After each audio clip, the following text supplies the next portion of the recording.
Okay, I got a lot of updates to go over. I'll try to make it quick.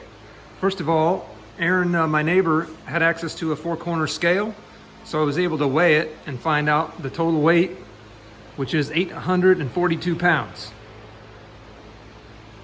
It's about, I don't know, a little more than I was estimating, but not bad. Now I know I need to keep it what I need to keep it to in order to not break into the wheels or anything like that. So that's really good information. I was also able to adjust the suspension and the wheels to evenly balance out the weight on the suspension so that it'll not break.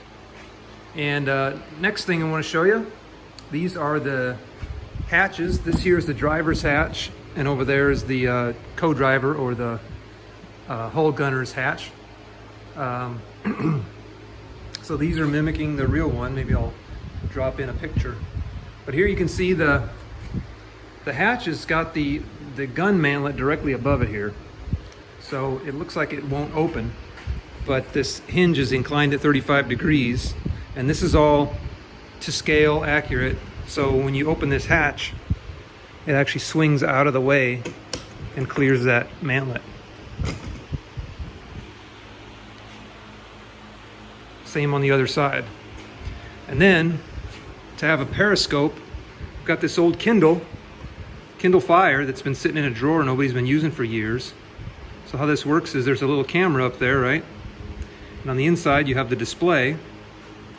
So I take this Kindle, and I'm trying to do this with one hand. Sorry about the camera work here. I insert the Kindle in this bracket, and you can see when I slide it through, the little trap door pops open. And now the camera is showing on the outside, and the display is showing on the inside. There we go.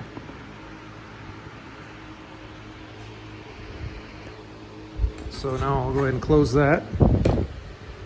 And it swivels.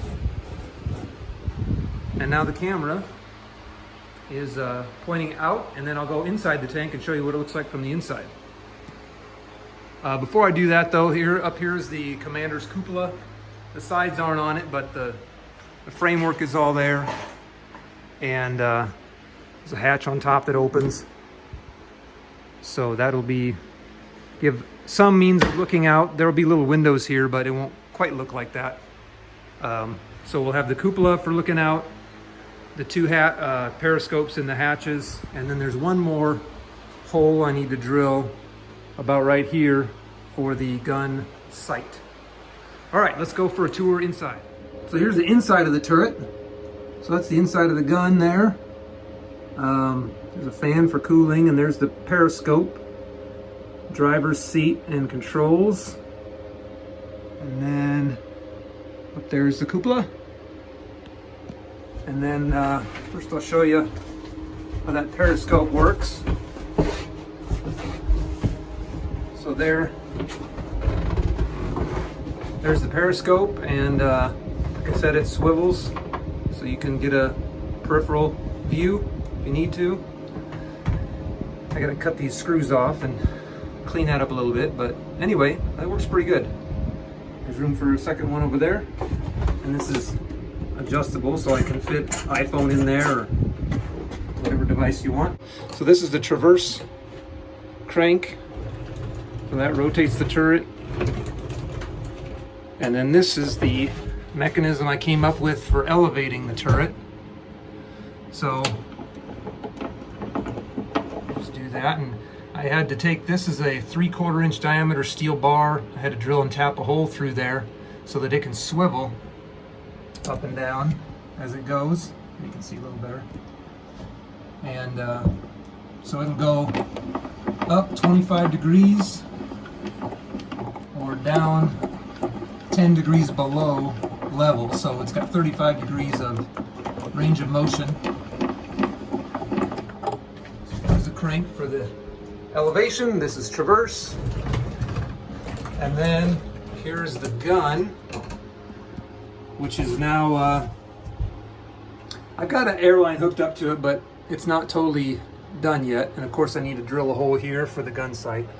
But the way this will work is, let me turn the air on. So right now I'm getting about 30 psi into this tank up here.